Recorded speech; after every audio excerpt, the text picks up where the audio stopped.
We're going to march after these speeches, like Cornell was saying. We're going to march. But we got some people who have some things to say, and we want you to hear them. Next, I want to introduce a dear and longtime friend of mine, someone who is a co-initiator of Refuse Fascism back in December 2016, as I was, as Cornell was, someone who is on the editorial board of Refuse Fascism, and has thrown his heart and soul into this fight, not just to drive the Trump-Pence regime out, but for the emancipation of humanity. I want to bring up Andy Z.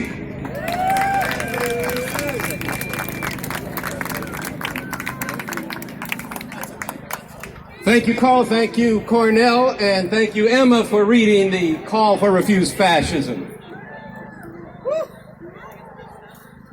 Not one more day should children be put in cages, separated from their parents for the crime of seeking asylum. Asylum that is caused by the devastation of the environment that is largely produced by what goes on in this country and what this country has done to their countries. Say with me, not one more day out now.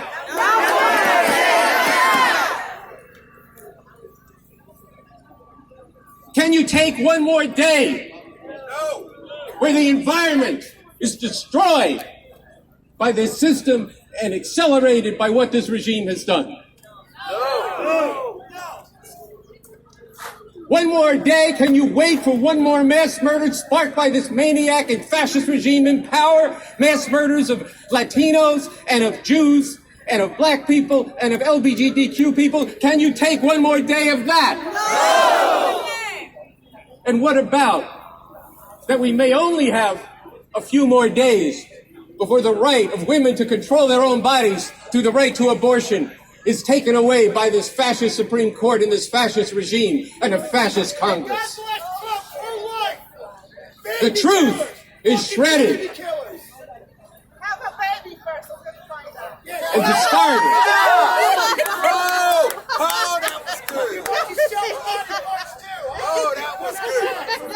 Well, you just heard it from him, but we won't get distracted by the fools and the Confederate soldiers who want to revisit the Civil War on behalf of white supremacy when they say, make America great again. Now, Refuse Fascism, as Cornel West just brought forward, includes people who believe that this country can be better transformed for a force for good. Then there's people like me who would say this country has never been great and that it's a history of crimes against humanity. And we are all coming together, though, to drive out this regime, which we can recognize as an existential threat to humanity, and it's white supremacy, patriarchal misogyny, xenophobia. The rules are being changed as to how your country is being governed with effects around the world. Make America Great is a 21st century fascist program of manifest destiny. America First, wrapped in the flag and the Bible of Mike Pence. What did you say about the Jews? Don't be talking This is a program of white supremacy, misogyny, and xenophobia. Is this the world you want to live in? Is this the kind of fool you want to listen to? But let's be serious about this. Let's be serious. There's one fool here, but there's 63 million people who voted for this. Now we can take advantage of this situation. It's a bit of a learning moment here. It's true that this is just one MAGA person. But there is more behind this. This is the seriousness of the movement that's beginning today, where we are launching this movement to drive out this regime. This is not the easiest road, but it is the necessary road. There may be one disruptor here today, but if you watch the rally in Dallas that Trump held, if you watch the rally in Minneapolis, if you know and care about the fact that there are black people being gunned down and have been gunned down before this administration, but are being gunned down. And then you saw Donald Trump standing there in Minneapolis and saying, the cops love Trump and Trump loves the cops. A straight up advocacy of white supremacy and the kind of future that is offered to the people in this country and to the immigrants. Listen to the language he says and listen to the fact that there is a social base for this. We are in the middle of a political crisis of epic dimensions. Yeah, we really are. Chickens have come home. It says in our call that the world that you have known is being torn asunder. It is not, and it cannot go back to what was yesterday in the New York Times. There were 2 letters. This is the online edition responding, I believe, to the Admiral. And one woman asked, will I be able to go back to my former quality of life when Trump is gone? When will it be gone? I don't like waking up every morning with this. And 2 letters below that, somebody wrote, I often wondered how the good people of Germany let that happen. You should let that sink in, because these people are serious. The people behind Donald Trump, Steve Bannon, Rudy Giuliani, they've all said, for this fascist regime, this is their last chance. Decades in the making. They have built up a Christian fascist movement. This does not mean all Christians, but there is a Christian fascist movement in this country that's all the way up to the military, and they want to change the rules of the game. They want to actually establish a theocracy. If you don't believe me, read the Attorney General Barr's speech at Notre Dame, where he laid it out straight up. This should be the actual ultimate determinant of law, what's in the Bible taken literally, which is a horror for humanity. Christians like Cornel West do not take the Bible literally. But this is real. This is not something that rhetoric to gin you all up and go out and raise your fist. This is a real thing. There's millions of people who are organized behind a fascist movement, and on top of that, there's very powerful people in the ruling class of this country who are supporting this. It's not just Donald Trump. But here's the problem we face. The poet W.B. Yeats said after, we're going to tell you what to do about it, brother, just calm down. W.B. Yeats said at the end of World War I that the best lack all conviction, while the worst are full of passionate intensity. And this too much describes the people in this country. And this is not to denigrate the people who are out there fighting around the various effects of this regime. There's a lot of heroic people. People have been run over by cars. People have been arrested. People have occupied offices. But that is necessary, but it is insufficient, because each of these struggles will be washed over by this regime should it succeed in power. Now, this impeachment opens up a constitutional crisis, which means that people are raising their heads and say, well, maybe we can do something about it. But this is a fight at the top of society. It requires you to see that there's a good ending to this, that the interests of humanity are in here.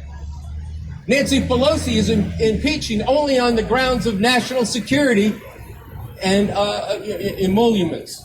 I actually could pronounce it this time. That's progress, folks. But look, she's leaving the whole fascist agenda intact. And if that happens, if he even is impeached in the House of Representatives, that will leave a legitimation of the agenda and will reduce this to an election issue, one that they have told you already they want to make secondary to economic incentives and things like that, which are important needs that people have, but it's nothing but bribery to keep your eyes off the prize of what really has to be done right now. So, we can't just do this based on the people on top. It has to be a groundswell from below. That's what you're out here doing today. And it's not just a matter of each one of us convincing one. It's a matter of understanding that we're working on a stage of there's a great deal of crisis, that people are increasingly raising their heads and opening their eyes. And they have to see a movement out there that starts with thousands today and tens of thousands within a few weeks that grows to the point where we will not relent on this.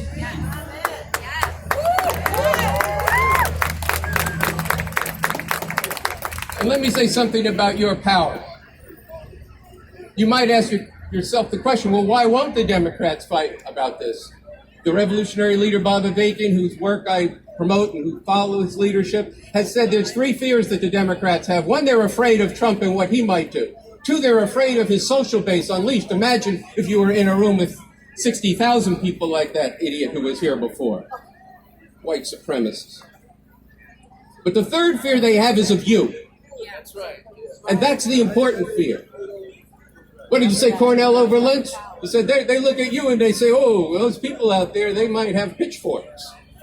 Okay, but what that metaphor means is that the very people who they represent, the people, the black people of this country, the immigrants, the women, every white person of conscience, people concerned, the students, about the environment, that if those people raise their heads against Trump, they might start asking some bigger questions. They might get out of control and say, hey, we actually do care about our immigrant brothers and sisters. And after all, as the New York Times put it, every president has to be the deporter-in-chief, and certainly Obama fit that role. So we have to put our interest in the game. And that means we have to put stuff on the line. We're not asking you to be out here just today. Not just next Saturday, not just 5 Saturdays from now. We're talking about a movement that does learn from Puerto Rico and Hong Kong, that stays until our demand is won. We are out to create, there is a political crisis, but we are out to create a political crisis from below. A crisis of such scale, of nonviolent protests of masses of people in cities and towns across the country that doesn't stop until our demand is won. And what is our demand? The Trump-Pence regime out now! The Trump-Pence regime out now!